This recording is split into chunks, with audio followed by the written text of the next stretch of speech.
You ask Tiger to solve. This deals with linear equations with one unknown. The final result is h equals -10/3. Let's solve it step by step.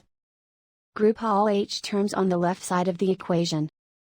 Add 4h to both sides. Group like terms. Simplify the arithmetic.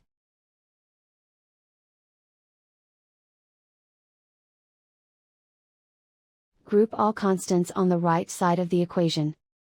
Subtract 10 from both sides. Simplify the arithmetic.